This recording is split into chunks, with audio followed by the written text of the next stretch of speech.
Welcome to kids spoken world. நம்ம இன்னைக்கு பார்க்க போகிற topic tech bloomers class 10 English prose. நம்ம இப்போ எந்த மாதிரியான பீரியடில் வாழ்கிறோம், அதாவது டெக்னாலஜிக்கல் டெவலப்மெண்ட்டாக இருக்கிற பீரியடில் வாழ்கிறோம். தொழில்நுட்ப வளர்ச்சி எல்லா விதத்துலேயும் வந்துட்டு, அதனால நம்ம மணிக்கணக்காக செய்கிற விஷயங்களெல்லாம் ஃபாஸ்ட்டாக செஞ்சு முடிச்சுட்டு போயிட்டே இருக்கலாம். ஸோ இந்த மாதிரியான டெக்னாலஜிக்கல் டெவலப்மெண்ட் நம்மளோட வாழ்க்கையில் உதவுறது மட்டும் இல்லாமல் டிசேபிள்டு பர்சன் இருப்பாங்கள்ல, மாற்றுத்திறனாளிகள், அவங்களோட வாழ்க்கையிலையும் ரொம்பவே இது ஹெல்ப்ஃபுல்லாக இருக்குது. எப்படின்னா அவங்களோட எஜுகேஷனாக இருக்கட்டும், ட்ராவலாக இருக்கட்டும், இல்லைன்னா அவங்களோட வேலையை அவங்களே செய்கிறதா இருக்கட்டும், எல்லாத்துக்குமே அவங்களுக்கு ரொம்பவே யூஸ்ஃபுல்லாக இருக்குது. இந்த லெசன் எதை பற்றி இருக்குன்னா, 2 பர்சனை பற்றி கொடுத்துருப்பாங்க. அலிசாங்கிற ஒரு பொண்ணையும் ஒரு டேவிட் அப்படிங்கிற ஒரு பையனும் மாற்றுத்திறனாளிகள். அவங்க அவங்களோட வாழ்க்கையை இந்த லெசனில் கொடுத்துருக்குறாங்க. அவங்களுக்கு இந்த மாதிரியான டெக்னாலஜி எப்படி அவங்களோட வாழ்க்கையில் ஹெல்ப்ஃபுல்லாக இருந்துச்சுன்னு சொல்லிட்டு இந்த லெசனில் பார்க்கலாம். இந்த லெசனில் மொத்தமே 3 கேரக்டர்ஸ் தான் வருவாங்க. அலிசாங்கிற ஒரு பொண்ணு, அவள் எ டிசேபிள்டு கேர்ள், அதாவது மாற்றுத்திறனாளி. அலிசா செரிப்ரல் பால்சி அப்படிங்கிற ஒரு இதால் பாதிக்கப்பட்டிருப்பா. அப்படின்னா என்னென்னா, மூளை வளர்ச்சி குறைபாடாக இருக்கும் அவங்களுக்கு. A student of Max GCSE, அதாவது அவள் ஒரு ஸ்டூடெண்ட்டை, அப்படி ஒரு மாற்றுத்திறனாளியாக இருந்தால் கூட அவள் மேக்ஸ் படிக்கிறா. GCSEனா general certificate of secondary education. So மேக்ஸில் அந்த மாதிரி கேட்டகரியை அவள் படிக்கிறா. டேவிட்டுங்கிற பையன் எ 21 இயர்ஸ் ஓல்டு பாய், அவனுக்கு 21 வயசு, வித் அத்தட்டாய்டு செரிப்ரல் பால்சி. அதாவது இந்த பையனும் அந்த மாதிரி மூளை வளர்ச்சி குறைபாடோட பாதிக்கப்பட்டவன் தான். ஸோ இது அத்தட்டாய்டு செரிப்ரல் பால்சினா இது மூளை வளர்ச்சி குறைபாடோட இன்னொரு டைப்பு. நிறைய கேட்டகரி இருக்கும்ல, இந்த பையன் அத்தட்டாய்டு செரிப்ரல் பால்சியால் பாதிக்கப்பட்டவன். கிம் அப்படிங்கிறது யாருன்னா, த அசிஸ்டிவ் டெக்னாலஜிஸ்ட் அட் அலிசா ஸ்கூல். அலிசாங்கிற பொண்ணு பார்த்தோம்ல, அவளோட ஸ்கூலில் அசிஸ்டிவ் டெக்னாலஜிஸ்ட்னா இந்த மாதிரியான டிசேபிள்டு இருப்பாங்கள்ல, மாற்றுத்திறனாளிகளுக்கெல்லாம் டெக்னாலஜி சொல்லி கொடுக்கறதுக்கான ஒரு டீச்சர் தான் இந்த கிம். அதாவது அவங்க ஒரு டெக்னாலஜிஸ்ட், டெக்னாலஜியை எப்படி யூஸ் பண்ணணும்னு சொல்லிட்டு மற்றவங்கள கைட் பண்ணுறவங்க. நம்ம இப்போ லெசனுக்குள்ளே போகலாமா? இப்போ உள்ள காலகட்டத்தில் நிறைய பேர் டெவலப்மெண்ட் ஆயிட்டு, வீட்டில் யூஸ் பண்ணுற திங்ஸாக இருக்கட்டும், இல்லைனா எஜுகேஷன் ரிலேட்டடாக யூஸ் பண்ணுற டெக்னாலஜியாக இருக்கட்டும், எல்லாத்துலேயுமே நிறைய மாற்றங்கள் வந்துட்டு, ரெஃப்ரிஜிரேட்டரில் கூட நிறைய மாற்றங்கள் வந்துட்டான். ரெஃப்ரிஜிரேட்டர்னா என்னது? ஃப்ரிட்ஜு. ஸோ இப்போல்லாம் எப்படி ஃப்ரிட்ஜ் இருக்குதான்னா, இப்போ ஃப்ரிட்ஜில் மில்க்லாம் நம்ம ஸ்டோர் பண்ணி வைப்போம். ஸோ 1 லிட்டர் நம்ம ஸ்டோர் பண்ணுறோன்னு வச்சுக்கோங்க, அது 1/2 லிட்டர் ஆனதுமே அதுவே செல்ஃப் ஆர்டர் பண்ணுற மாதிரிலாம் ஃப்ரிட்ஜ் இருக்குதான். அதுவே காமர்ஸ்க்கு தானாகவே செல்ஃப் ஆர்டர், இன்னும் 1/2 லிட்டர் பால் தேவைப்படுது, அந்த மாதிரி ஆர்டர் பண்ணி அதுவே வாங்குற மாதிரி ஃப்ரிட்ஜெலாம் கூட இப்போ வந்துருச்சு. நம்ம போய் செக் பண்ண வேண்டிய பால் 1 லிட்டர் இருக்குதான்ட்டு, அதுவே 1/2 லிட்டர் ஆனவுடனே செல்ஃப் ஆர்டர் பண்ணிருமா, வீட்டுக்கு டோர் டெலிவரி பண்ணிடுவாங்க. இன்னும் நம்ம பிரிண்டிங்காக பிரிண்டிங் மிஷின் யூஸ் பண்ணுவோம்ல, அதில் இங்கு தீந்துருச்சுன்னா கூட அந்த இங்க் கார்ட்ரிட்ஜ் லோ ஆயிடுச்சுன்னா அதுவே செல்ஃப் ஆர்டர் பண்ணி காமர்ஸ் வழியாக நம்ம அதை வாங்கிக்கலாமா. அப்படிலாம் டெவலப்மெண்ட் வந்திருக்கு தான் இந்த லெசனில் கொடுத்துருக்குறாங்க. வீட்டில் யூஸ் பண்ணுற ஹோம் அப்ளையன்ஸாக இருக்கட்டும், அதுவும் நமக்கு டெக்னாலஜிக்கலாக நமக்கு ரொம்ப ஈஸியாக இருக்குது. அதாவது நிறைய நேரம் நம்ம ஒர்க் பண்ணுற டைமை ரெடியூஸ் பண்ணி நம்ம ஃபாஸ்ட்டாக எல்லா வேலையும் செய்கிற மாதிரி வச்சுருக்குது. இன்னும் டீலாம் போடணுன்னா கூட நம்ம அடுப்பில் தண்ணி வச்சு கொதிக்க வச்சு யூஸ் பண்ணுறதுக்கு டைம் ஆகும். அதுக்கு கெட்டில்னு ஒன்று வந்திருக்கு. அதாவது நம்ம ஈஸியாக உடனே ஒரு மொமெண்ட்டில் அது பாயில் ஆயிரும், நம்ம டீ உடனே ப்ரிப்பேர் பண்ணிடலாம்.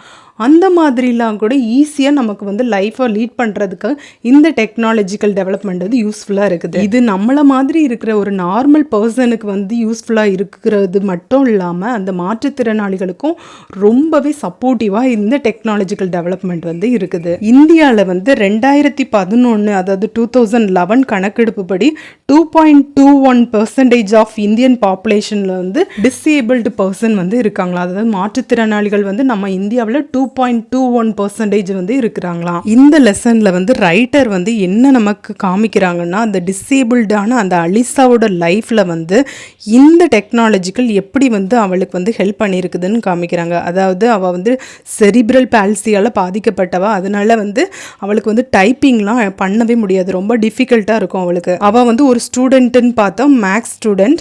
ஸோ டைப்பிங்லாம் அவளால் பண்ண முடியாது. அதுக்கப்புறம் ஒரு டெக்னாலஜியை அவள் யூஸ் பண்ணியிருக்கிறா, டிராகன் டிக் டிக்டேட் அப்படிங்கிற டெக்னாலஜியை வந்து யூஸ் பண்ணி ஜஸ்ட் வந்து அவள் பேசினா போதும், அந்த பேசினாலே அந்த வேர்ட்ஸ் எல்லாமே அந்த ஸ்க்ரீனில் ஈஸியாக அப்படி பிரிண்டிங் ஆயிருமா. ஸோ டைப் பண்ணுறது வந்து இவளுக்கு வந்து ஒரு தடையாகவே இல்லை. ஏன்னா வந்து இந்த டிக்டேட்டர், அதாவது டிராகன் டிக்டேட் மூலமாக அவள் ஈஸியாக வந்து அவள் என்ன நினைக்கிறாளோ அந்த ஸ்பீச் மூலமாக பேசி அது தானாகவே அந்த ஸ்க்ரீனில் வந்து பிரிண்ட் ஆகிருது. அலிசாவோட டீச்சர் வந்து அவளுக்கு வந்து ரொம்பவே சப்போர்ட்டிவாக இருப்பாங்களா. அவள் வந்து எப்படியாவது மேக்ஸ் வந்து பண்ணணும் படிக்கணும்னு சொல்லிட்டு சொல்லுவாங்களாம். ஆனால் வந்து அந்த டீச்சர் வந்து இப்போ இறந்துட்டாங்களாம். ஆனால் வந்து அந்த டீச்சர் ஆசைப்பட்ட மாதிரியே அவள் வந்து மேக்ஸ் GCSE வந்து, அதாவது general certificate of secondary education, அந்த படிப்பை வந்து அவளால் இப்போ வந்து கண்டினியூ பண்ண முடியுது. அவளோட டீச்சரோட ஆசையை வந்து அவள் நிறைவேற்ற முடியுது. எதனால்?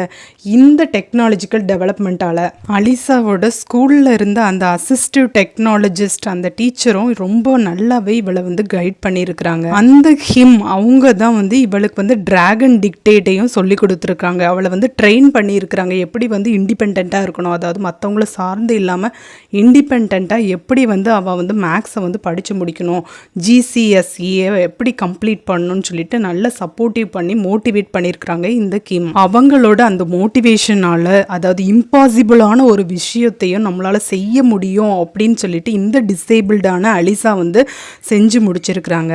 இந்த கிம் வந்து இவளுக்கு மட்டும் இல்லை, அலிசாவுக்கு மட்டும் இல்லாமல் 42 ஸ்டூடெண்ட்ஸ்க்கு வந்து இந்த டெக்னாலஜி யூஸ் பண்ணுறதுக்கான ட்ரைனிங்கை வந்து கொடுத்துருக்குறாங்க. இந்த டெக்னாலஜி மூலமாக உலகத்தை வந்து இந்த டிசேபிள்டு பர்சன் வந்து பார்க்குறதுக்காக இந்த கிம் வந்து ஹெல்ப் பண்ணியிருக்கிறாங்க.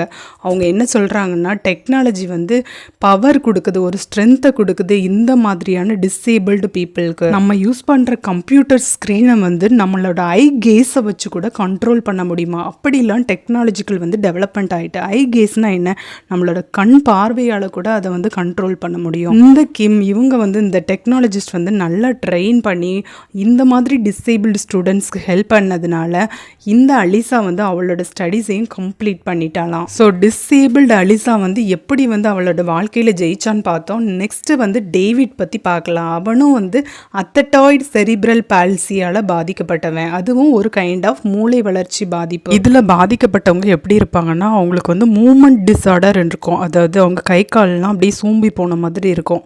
மூமெண்ட் கூட ஒழுங்காக பண்ண முடியாது. பேசுகிறதுல கம்யூனிகேட் பண்ணுறதுலேயும் ரொம்ப டிஃபிகல்ட்டாக ஃபீல் பண்ணுவாங்க. கம்யூனிகேட் வந்து ஒழுங்காக பண்ண முடியாது. இந்த மாதிரி டிசேபிள்டாக இருக்கிறவங்க மற்றவங்க கிட்ட ஒழுங்காக கம்யூனிகேட் பண்ண முடியாதவங்க ஈஸியாக கம்யூனிகேட் பண்ணுற மாதிரி கூட டெக்னாலஜிக்கல் டெவலப்மெண்ட் வந்து வந்துருச்சு. மற்றவங்ககிட்ட கம்யூனிகேட் பண்ணுறதுக்கு டேவிட் வந்து என்ன டிவைஸ் யூஸ் பண்ணான்னா, லிபரேட்டர் கம்யூனிகேஷன் டிவைஸ் அப்படிங்கிற ஒரு டெக்னாலஜியை வந்து அவன் யூஸ் பண்ணான். இந்த டிவைஸை யூஸ் பண்ணி அவன் ஜஸ்ட் ஐ மூவ்மெண்ட் பண்ணுறது மூலமாக அவன் என்ன சொல்ல வரானோ அதை வந்து வார்த்தைகளாகவே இந்த டிவைஸ் வந்து சொல்லும். இந்த டெக்னாலஜியை யூஸ் பண்ணுறதுக்கு அவன் வந்து 2 வாரம் வந்து அதை வந்து லேர்ன் பண்ணியிருக்கான். 2 வாரம் கழிச்சு அதை வந்து அந்த டிவைஸை யூஸ் பண்ணுறதுக்கு முழுமையாக வந்து கற்றுக்கிட்டான். இந்த லிபரேட்டர் கம்யூனிகேஷன் டிவைஸ் மூலமாக முன்னாடி அவனுக்கு வந்து பேசுகிறதே டிஃபிகல்ட்டாக இருந்து ஒருத்தட்ட கம்யூனிகேட் கூட பண்ண முடியாது. ஆனால் இது வந்து அவன் யாருக்கிட்ட வேணுனாலும் ஈஸியாக கம்யூனிகேட் பண்ண முடிஞ்சுது.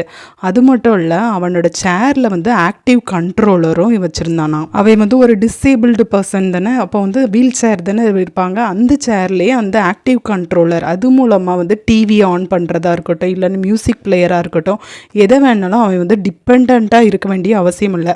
இண்டிபெண்ட்டாக அவனோட வேலையை வந்து அவனுக்கு தேவையானதை அவனே பூர்த்தி செய்கிற மாதிரி இந்த ஆக்டிவ் கண்ட்ரோலர் டிவைஸ், அதுக்கப்புறம் லிபரேட்டர் கம்யூனிகேஷன் டிவைஸ், இதெல்லாமே அவனுக்கு வந்து ஹெல்ப்ஃபுல்லாக இருந்திருக்கு. டேவிட் வந்து இந்த கம்யூனிகேஷன் டிவைஸை வந்து அவனோட 8 வயசுலேருந்தே ஸ்கூலில் படிக்கிறப்பவே இருந்து யூஸ் பண்ண ஆரம்பிச்சிட்டான். டேவிட் வந்து AAC டிவைஸ் அப்படிங்கிறதையும் ரொம்ப இன்ட்ரெஸ்டடாக யூஸ் பண்ணியிருக்கிறான். அப்படின்னா என்னென்னா, அக்குமெண்டேட்டிவ் அண்ட் ஆல்டர்னேட்டிவ் கம்யூனிகேஷன்.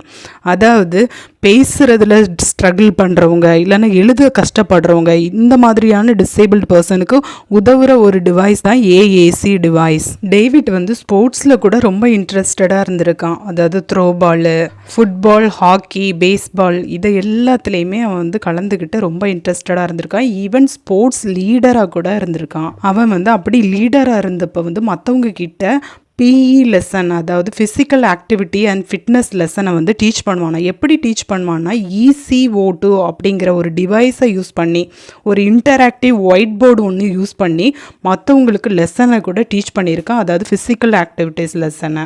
டேவிட்டோட ஸ்க்ரீன், அதாவது கம்ப்யூட்டர் ஸ்க்ரீனில் வந்து 144 ஐக்கான் வந்து இருக்குமா.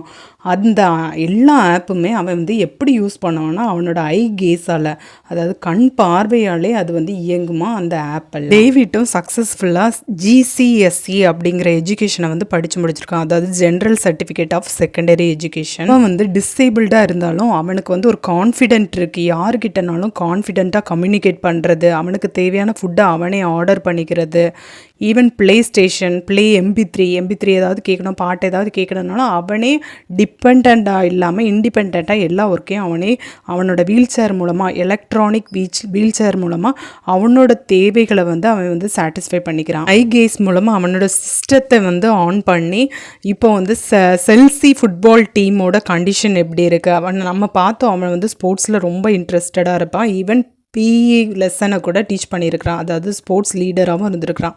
அதனால இந்த ஃபுட்பால் டீமோட கண்டிஷன் எப்படி இருக்குது அது எல்லாமே வந்து கம்ப்யூட்டர் மூலமாகவே தெரிஞ்சுக்கிறான். அவன் வந்து ஒரு டிசேபிள்டாக இருந்தாலும் டேவிட் வந்து பிரேசில் வர ட்ராவல் பண்ணி போயிருக்கான். எங்கன்னா ஒலிம்பிக் ஓப்பனிங் செரிமனி, அதாவது எந்த டீம் கூட போயிருக்கான்னா த ரோமிக்ஸ் ட்ராமா குரூப், அவங்க கூட வந்து அந்த பிரேசிலுக்கு ட்ராவல் பண்ணி போயிருக்கான் அந்த ஒலிம்பிக் ஓப்பனிங் செரிமனியை பார்க்குறதுக்கு. ஸோ டெக்னாலஜி வந்து இந்த மாதிரி டிசேபிள்ட் பர்சனுக்கு வந்து லைஃப்பை வந்து ரொம்ப ஈஸியர் ஆகியிருக்கு. இந்த மாதிரியான டெக்னாலஜிஸ் மூலமாக அவங்களும் டிசேபிள்டு அப்படிங்கிற ஒரு எண்ணம் இல்லாமல் மற்றவங்கள மாதிரி ஒரு நார்மல் லைஃப்பை லீட் பண்ணுறதுக்கு அவங்களுக்கு ஹெல்ப்ஃபுல்லாக இருக்குது. நம்ம இந்த லெசனில் என்ன பார்த்தோம், அலிசா அண்ட் டேவிட் அந்த டிசேபிள்டு பர்சன் 2 பேருக்குமே எப்படி வந்து டெக்னாலஜி அவங்களோட படிப்புக்கு மட்டும் இல்லாமல் நார்மல் லைஃபுக்கும் ஹெல்ப் பண்ணிச்சுன்னு பார்த்தோம். உங்களுக்கு இந்த லெசன் புரிஞ்சுதா? If you understand my way of teaching, like my channel, subscribe it and share it.